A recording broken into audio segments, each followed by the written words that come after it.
Hi hello ನಮಸ್ತೆ ಎಲ್ಲರಿಗೂ daily update ಚಾನಲಿನ ಮತ್ತೊಂದು ವಿಡಿಯೋಗೆ ಸ್ವಾಗತ ಸುಸ್ವಾಗತ. ಸ್ನೇಹಿತರೆ, ಎಲ್ಲರೂ ಹೇಗಿದ್ದೀರಾ? ಎಲ್ಲರೂ ಚೆನ್ನಾಗಿದ್ದೀರಾ ಅಂದ್ಕೊಂಡಿದ್ದೀನಿ. ನಾನು ಕೂಡ ತುಂಬಾ ಚೆನ್ನಾಗಿದ್ದೀನಿ. ಎಲ್ಲರೂ ಚೆನ್ನಾಗಿದ್ದೀರಾ ಅಂದ್ಕೊಂಡು ಭಾವಿಸ್ಕೊಂಡು ಇವತ್ತಿನ ಒಂದು ವಿಡಿಯೋನ ಶುರು ಮಾಡಿಬಿಡೋಣ. ಇವತ್ತಿನ ಒಂದು ವಿಡಿಯೋದಲ್ಲಿ ತುಲಾ ರಾಶಿಯವರಿಗೆ ಸ್ನೇಹಿತರೆ 2026ನೇ ತಾರೀಕು ಜನವರಿ 25ನೇ ತಾರೀಕಿಂದ ಸ್ನೇಹಿತರೆ ಜನವರಿ 25ನೇ ತಾರೀಕು ರಥಸಪ್ತಮಿ ಇದೆ. ರಥಸಪ್ತಮಿ ಮುಗಿದ ನಂತರ ತುಲಾ ರಾಶಿಯವರಿಗೆ ಸಾಕಷ್ಟು ಬದಲಾವಣೆ ಅಂತಲೇ ಹೇಳಬಹುದು. ಅದು ನಿಮ್ಮ ವ್ಯಾಪಾರದಲ್ಲಾಗಬಹುದು, ವ್ಯವಹಾರದಲ್ಲಾಗಬಹುದು, ನಿಮ್ಮ ವೃತ್ತಿ ಜೀವನದಲ್ಲಾಗಬಹುದು, ನಿಮ್ಮ ಉದ್ಯೋಗದಲ್ಲಾಗಬಹುದು. ಸ್ನೇಹಿತರೆ, ಏನೆಲ್ಲ ಬದಲಾವಣೆಯನ್ನು ನೋಡಲಿದ್ದೀರಿ ತುಲಾ ರಾಶಿಯವರು, ಯಾವುದರ ಬಗ್ಗೆ ಎಚ್ಚರಿಕೆ ವಹಿಸಬೇಕು ಅನ್ನೋದನ್ನ ಕಂಪ್ಲೀಟಾಗಿ ತಿಳಿಸ್ಕೊಡ್ತಾ ಹೋಗ್ತೀನಿ. ಇದನ್ನೆಲ್ಲ ತಿಳ್ಕೋಬೇಕು, ಸಣ್ಣ ಪುಟ್ಟ ಪರಿಹಾರಗಳನ್ನು ಫಾಲೋ ಮಾಡಬೇಕು ಅಂದರೆ ಎಲ್ಲೂ ಕೂಡ ವಿಡಿಯೋನ ಸ್ಕಿಪ್ ಮಾಡಬಾರ್ದು. ಅಂದರೆ ವಿಡಿಯೋನ ಕಟ್ ಮಾಡಿ ಓಡಿಸ್ಕೊಂಡೋಗಿ ನೋಡಿದ್ರೆ ಫುಲ್ ಇನ್ಫಾರ್ಮೇಷನ್ ಅರ್ಥ ಆಗಲ್ಲ ಸ್ನೇಹಿತರೆ. ಸೊ ಹಾಗಾಗಿ ಎಲ್ಲ ವಿಡಿಯೋದಲ್ಲೂ ತಿಳಿಸ್ತಾ ಇರ್ತೀನಿ. ಮೊದಲಿಂದ ಕೊನೆ ತನಕ ವಿಡಿಯೋನ ವಾಚ್ ಮಾಡಿ. ವಿಡಿಯೋದಲ್ಲಿ ಒಳ್ಳೆ ಮಾಹಿತಿ ಸಿಕ್ಕಿದ್ದಲ್ಲಿ ತಪ್ಪದೆ ವಿಡಿಯೋಗೊಂದು ಲೈಕ್ ಕೊಟ್ಟು, ಸಬ್ಸ್ಕ್ರೈಬ್ ಆಗಿಲ್ಲ ಅಂದರೆ ಪಕ್ಕದಲ್ಲೇ ಕಾಣುವಂತಹ ಡೈಲಿ ಅಪ್ಡೇಟ್ಸ್ಗೆ ಸಬ್ಸ್ಕ್ರೈಬ್ ಆಗಿ ಬೆಲ್ ಐಕನ್ನ ಪ್ರೆಸ್ ಮಾಡೋದರಿಂದ ನಾನು ಹಾಕುವಂತಹ ವಿಡಿಯೋಸ್ ನಿಮಗೆ ನೋಟಿಫಿಕೇಷನ್ ಮೊದಲೇ ಬರುತ್ತೆ ಅಂತಲೇ ಹೇಳ್ಬೋದು.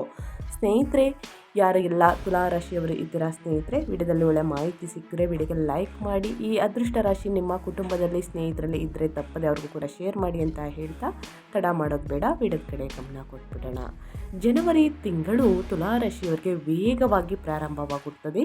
ನಿಮ್ಮ ಮನಸ್ಸು ಸಕ್ರಿಯವಾಗಿರುತ್ತದೆ ಮತ್ತು ನೀವು ಅನೇಕ ಸಣ್ಣ ಕಾರ್ಯಗಳು, ಕರೆಗಳು, ಕಿರು ಪ್ರಯಾಣಗಳು ಮತ್ತು ಯೋಜನೆಯನ್ನು ನಿಭಾಯಿಸಬಹುದು. ನಾನು ಸಾಕಷ್ಟು ಮಾಡುತ್ತಿದ್ದೇನೆ, ಆದರೆ ನನ್ನ ಮನಸ್ಸು ಇನ್ನೂ ನೆಲೆಗೊಂಡಿಲ್ಲ ಎಂದು ನಿಮ್ಮಲ್ಲಿ ಕೆಲವರು ಭಾವಿಸಬಹುದು. ಜನವರಿ ಮಧ್ಯದ ನಂತರ ಅಂದರೆ 25ನೇ ತಾರೀಕು ನಂತರ ನಿಮ್ಮ ಗಮನವು ಮನೆ, ಕುಟುಂಬ, ಸೌಕರ್ಯ ಮತ್ತು ಭಾವನಾತ್ಮಕ ಸ್ಥಿರತೆಯ ಕಡೆಗೆ ಬಲವಾಗಿ ಬದಲಾಗುತ್ತದೆ. ಗದ್ದಲಕ್ಕಿಂತ ಶಾಂತಿಯನ್ನು ನೀವು ಬಯಸಬಹುದು. ನಿಮ್ಮ ಜೀವನವನ್ನು ಒಳಗಿನಿಂದ ಮರುಸಂಘಟಿಸಲು ನೀವು ಬಯಸಬಹುದು ಸ್ನೇಹಿತರೆ. ಇನ್ನು ನಿಮ್ಮ ವೃತ್ತಿ ಮತ್ತು ಉದ್ಯೋಗದ ಬಗ್ಗೆ ಹೇಳೋದಾದರೆ, ತಿಂಗಳ ಮಧ್ಯದ ನಂತರ ಮನೆಗೆ ಸಂಬಂಧಿಸಿದ ವಿಷಯಗಳು ನಿಮ್ಮ ಗಮನವನ್ನು ಸೆಳೆಯಬಹುದು. ನೀವು ಇನ್ನೂ ನಿಮ್ಮ ಕೆಲಸವನ್ನು ಮಾಡುತ್ತೀರಿ, ಆದರೆ ಮಾನಸಿಕವಾಗಿ ನೀವು ಕೌಟುಂಬಿಕ ಅಗತ್ಯಗಳು, ಆಸ್ತಿ ಸಮಸ್ಯೆಗಳು ಅಥವಾ ಭಾವನಾತ್ಮಕ ಒತ್ತಡದ ಬಗ್ಗೆ ಯೋಚಿಸಬಹುದು. ನಿಮ್ಮಲ್ಲಿ ಕೆಲವರು ರಜೆ ಯೋಜಿಸಬಹುದು. ನಿಮ್ಮಲ್ಲಿ ಕೆಲವರು ಸ್ನೇಹಿತರೆ ತೆಗೆದುಕೊಳ್ಳುವಂತಹ ನಿರ್ಧಾರ ದೃಢವಾಗಿರಲಿದೆ. ಮನೆಯಿಂದಲೇ ಕೆಲಸ ಮಾಡಲು ಅಥವಾ ದಿನಚರಿಯನ್ನು ಬದಲಾಯಿಸಲು ಬಯಸಬಹುದು. 6ನೇ ಮನೆಯಲ್ಲಿರುವಂತಹ ಶನಿ ಸ್ಥಿರ ಪ್ರಗತಿಯನ್ನು ಬೆಂಬಲಿಸಲಿದ್ದಾರೆ. ನೀವು ಆಯಾಸವನ್ನು ಅನುಭವಿಸಿದರೂ ಒತ್ತಡವನ್ನು ನಿಭಾಯಿಸುವಂತಹ ನಿಮ್ಮ ಸಾಮರ್ಥ್ಯ ಸುಧಾರಿಸುತ್ತದೆ. ಈ ತಿಂಗಳು ನಾಟಕೀಯ ವೃತ್ತಿ ಜೀವನದ ಜಿಗಿತಗಳಲ್ಲ ಸ್ನೇಹಿತರೆ, ಇದು ದಿನಚರಿ ಮತ್ತು ಸ್ಥಿರತೆಯನ್ನು ಬಲಪಡಿಸುವುದಕ್ಕಾಗಿ ಅಂತಲೇ ಹೇಳಬಹುದು. ನಿಮ್ಮಲ್ಲಿ ಕೆಲವರು ಹೊಸ ಜವಾಬ್ದಾರಿಯನ್ನು ಪಡೆಯಬಹುದು, ಆದರೆ ಮೊದಲಿಗೆ ಅದು ತುಂಬ ಹೆಚ್ಚು ನಿಮಗೆ ಅನಿಸಬಹುದು. ಈ ಶಿಸ್ತಿನಿಂದ ನೀವು ಅದನ್ನು ನಿಭಾಯಿಸುತ್ತೀರಿ ಅಂತಲೇ ಹೇಳಬಹುದು. ಒತ್ತಡವನ್ನು ವೈಯಕ್ತಿಕವಾಗಿ ತೆಗೆದುಕೊಳ್ಬೇಡಿ.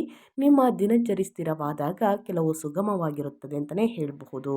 ಇನ್ನು ನಿಮ್ಮ ಹಣಕಾಸಿನ ಸ್ಥಿತಿ ಹೇಗಿರಲಿದೆ, ಯಾವುದರ ಬಗ್ಗೆ ಎಚ್ಚರಿಕೆ ವಹಿಸಬೇಕು ತುಲಾ ರಾಶಿಯವರು ಅನ್ನೋದನ್ನ ನೋಡೋದಾದರೆ ಸ್ನೇಹಿತರೆ, ತುಲಾ ರಾಶಿಯವರಿಗೆ ಹಣಕಾಸಿನ ವಿಷಯಗಳು ನಿರ್ವಹಿಸಬಲ್ಲವು.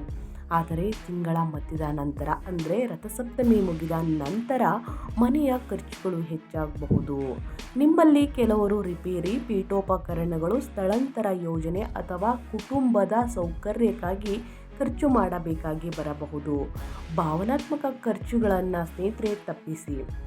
5ನೇ ಮನೆಯಲ್ಲಿರುವಂತಹ ರಾಹು ಬಯಕೆಯ ಖರೀದಿಗಳನ್ನು ಪ್ರಚೋದಿಸಬಹುದು. ಮನೋರಂಜನೆ, ಮಕ್ಕಳ ಬೇಡಿಕೆಗಳು, ಐಷಾರಾಮಿ ಅಥವಾ ಆನ್ಲೈನ್ ಶಾಪಿಂಗ್, ನೀವು ಇದನ್ನು ನಿಯಂತ್ರಿಸಿದರೆ ಉಳಿತಾಯ ಸುಧಾರಿಸುತ್ತದೆ.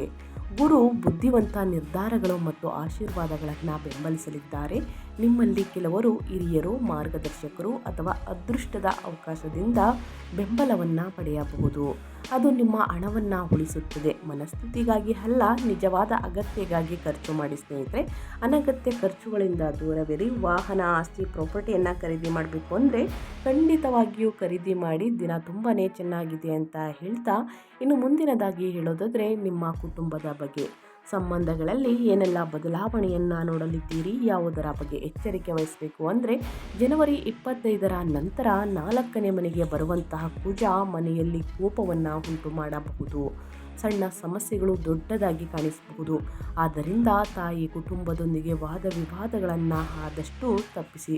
ತಕ್ಷಣ ಯಾವುದಕ್ಕೂ ಕೂಡ ಪ್ರತಿಕ್ರಿಯಿಸಬೇಡಿ. ಪ್ರೀತಿಯ ವಿಷಯಗಳಲ್ಲಿ 5ನೇ ಮನೆಯಲ್ಲಿರುವಂತಹ ರಾಹು ತೀವ್ರತೆಯನ್ನು ಸೃಷ್ಟಿಸಲಿದ್ದಾರೆ. ಬಲವಾದ ಆಕರ್ಷಣೆ, ಬಲವಾದ ನಿರೀಕ್ಷೆಗಳು ಮತ್ತು ಕೆಲವೊಮ್ಮೆ ಗೊಂದಲ. ನೀವು ಸಂಬಂಧದಲ್ಲಿದ್ದರೆ ಸಂವಹನವನ್ನು ಸ್ಪಷ್ಟವಾಗಿ ಇಡಿ. ನಿಮ್ಮಲ್ಲಿ ಕೆಲವರು ಕೌಟುಂಬಿಕ ಕಾರ್ಯಕ್ರಮದಲ್ಲಿ ಭಾಗವಹಿಸಬಹುದು ಅಥವಾ ಮನೆ ಆಸ್ತಿಗೆ ಸಂಬಂಧಿಸಿದ ಸುದ್ದಿಗಳನ್ನು ಪಡೆಯಬಹುದು. ಸ್ನೇಹಿತರೆ, ಮನೆಯಲ್ಲಿನ ಶಾಂತಿಯೇ ಈ ತಿಂಗಳು ನಿಮ್ಮ ಅತಿ ದೊಡ್ಡ ಶಕ್ತಿಯಾಗುತ್ತದೆ. ಕಂಕಣ ಭಾಗ್ಯ ಇದೆ ಅಂತಲೇ ಹೇಳ್ಬೋದು. ತುಲಾರವರಿಗೆ ಇನ್ನು ನವ ಜೋಡಿಗಳಿಗೆ ಸಂತಾನ ಭಾಗ್ಯ ಒದಗಿ ಬರಲಿದೆ. ನವ ಜೋಡಿಗಳಿಗೆ ಸಂತಾನ ಬಗ್ಗೆ ಕೂಡ ಇದೆ ಅಂತ ಹೇಳ್ತಾ, ಇನ್ನು ಮನೆಯಲ್ಲಿ ಶಾಂತಿಯೇ ಈ ತಿಂಗಳು ನಿಮ್ಮ ಅತಿ ದೊಡ್ಡ ಶಕ್ತಿಯಾಗಿರಲಿದೆ. ಸ್ನೇಹಿತರೆ, ಇನ್ನು ನಿಮ್ಮ ಆರೋಗ್ಯದ ಬಗ್ಗೆ ಹೇಳೋದಾದರೆ ಏನೆಲ್ಲ ಬದಲಾವಣೆಯನ್ನು ನೋಡಲಿದ್ದೀರಿ ಅಂದರೆ, ದಿನಚರಿಯನ್ನು ಪಾಲಿಸಿದರೆ ಆರೋಗ್ಯ ಸುಧಾರಿಸುತ್ತದೆ. 6ನೇ ಮನೆಯಲ್ಲಿರುವಂಥ ಶನಿ ಚೇತರಿಸಿಕೊಳ್ಳಲು ಮತ್ತು ಸಮಸ್ಯೆಗಳನ್ನು ಎದುರಿಸಲು ಸಹಾಯವನ್ನು ಮಾಡಲಿದ್ದಾರೆ. ಆದರೆ ನೀವು ಶಿಸ್ತನ್ನು ಅನುಸರಿಸಿದರೆ ಮಾತ್ರ. ಒತ್ತಡವು ಜೀರ್ಣಕ್ರಿಯೆ, ನಿದ್ರೆ ಮತ್ತು ಮೈಕೈ ನೋವಿನ ಮೇಲೆ ಪರಿಣಾಮ ಬೀರಬಹುದು. ತಿಂಗಳ ಮಧ್ಯದ ನಂತರ ಭಾವನಾತ್ಮಕ ಒತ್ತಡವು ಆರೋಗ್ಯದ ಮೇಲೆ ಪರಿಣಾಮ ಬೀರಬಹುದು. ಊಟದ ಸಮಯ, ಮಲಗುವ ಸಮಯವನ್ನು ನಿಗದಿಪಡಿಸಿ. ನಿಮ್ಮ ಶಕ್ತಿ ಸುಧಾರಿಸುತ್ತದೆ. ಪ್ರತಿದಿನ ಯೋಗ, ಧ್ಯಾನವನ್ನು ಮಾಡಿ, ಮೆಡಿಟೇಷನನ್ನು ಮಾಡಿ ಸ್ನೇಹಿತರೆ. ಇದರ ಜೊತೆಗೆ ಸೂರ್ಯದೇವರಿಗೆ ನಮಸ್ಕರಿಸಿ, ಸೂರ್ಯದೇವರಿಗೆ ಅಗ್ರವನ್ನು ನೀಡುವುದರಿಂದಲೂ ಕೂಡ ನಿಮ್ಮ ಆರೋಗ್ಯ ಸುಧಾರಿಸಲಿದೆ. ಈ ಸಣ್ಣ ಪುಟ್ಟ ಪರಿಹಾರಗಳನ್ನು ಮಾಡ್ತಾ ಹೋಗಿ ಒಳಿತಾಗಲಿದೆ ಅಂತ ಹೇಳ್ತಾ, ನಿಮ್ಮ ಆರೋಗ್ಯದ ಬಗ್ಗೆ ನಿಮಗೆ ಒಂದು ಕಾಳಜಿ ಬೇಕು ಸ್ನೇಹಿತರೆ. ಮುಂದಿನ ದಿನಗಳಲ್ಲಿ ಉತ್ತಮವಾಗಿರಬೇಕು ಆರೋಗ್ಯ ಅಂದರೆ ತಪ್ಪದೆ ನಿಮ್ಮ ಆರೋಗ್ಯದ ಬಗ್ಗೆ ಎಚ್ಚರಿಕೆ ಇರಲಿ ಅಂತ ಹೇಳ್ತಾ, ಇನ್ನು ವ್ಯಾಪಾರ ವ್ಯವಹಾರದ ಬಗ್ಗೆ ಹೇಳೋದಾದರೆ, ವ್ಯಾಪಾರ ಮಾಲೀಕರು ಸ್ನೇಹಿತರೆ 25ನೇ ತಾರೀಕು ನಂತರ ಸಂವಹನ ಮತ್ತು ನೆಟ್ವರ್ಕಿಂಗ್ ಮೂಲಕ ಉತ್ತಮ ಪ್ರತಿಕ್ರಿಯೆಯನ್ನು ಕಾಣಬಹುದು. ಮಾರ್ಕೆಟಿಂಗ್, ಪ್ರಚಾರ ಮತ್ತು ಸ್ಥಳೀಯ ಸಂಪರ್ಕಗಳು ಫಲಿತಾಂಶಗಳನ್ನು ತರುತ್ತವೆ.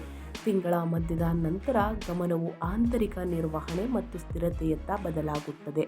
ಅಪಾಯಕಾರಿ ವಿಸ್ತರಣೆಯನ್ನು ತಪ್ಪಿಸಿ ಮತ್ತು ಸುಗಮ ವಿತರಣೆ ಮತ್ತು ಗ್ರಾಹಕರನ್ನು ತೃಪ್ತಿಯತ್ತ ಗಮನ ಹರಿಸಿ. ಮೊದಲು ವ್ಯವಸ್ಥೆಯನ್ನು ಸುಧಾರಿಸಿ, ನಂತರ ವಿಸ್ತರಣೆ ಸ್ನೇಹಿತರೆ.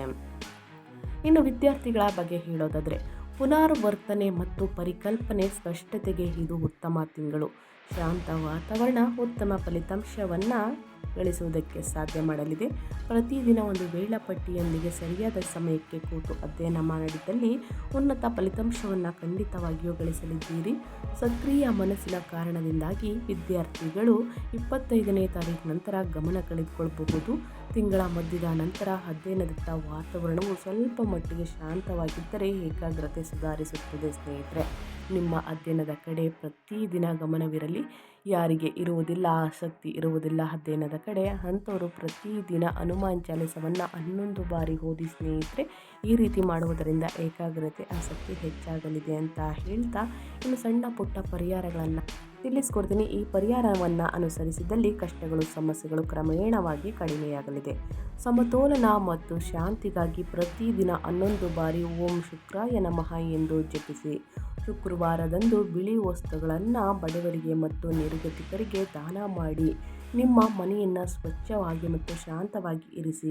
ಕಸವನ್ನು ತೆಗೆದುಹಾಕುವುದು ಈ ತಿಂಗಳು ತುಂಬ ಪರಿಣಾಮಕಾರಿ. ತಡರಾತ್ರಿ ವಾದ ವಿವಾದಗಳನ್ನು ತಪ್ಪಿಸಿ. ತಡರಾತ್ರಿಯಲ್ಲಿ ಮಲಗುವುದನ್ನು ಆದಷ್ಟು ತಪ್ಪಿಸಿ. ಸಾಧ್ಯವಾದಷ್ಟು ಬೇಗ ಮಲಗಿ ಸ್ನೇಹಿತರೆ.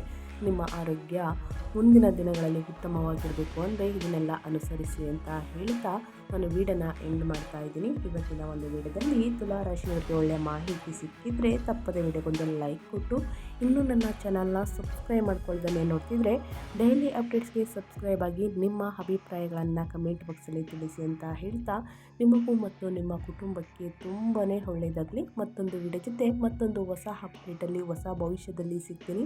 Thank you for watching.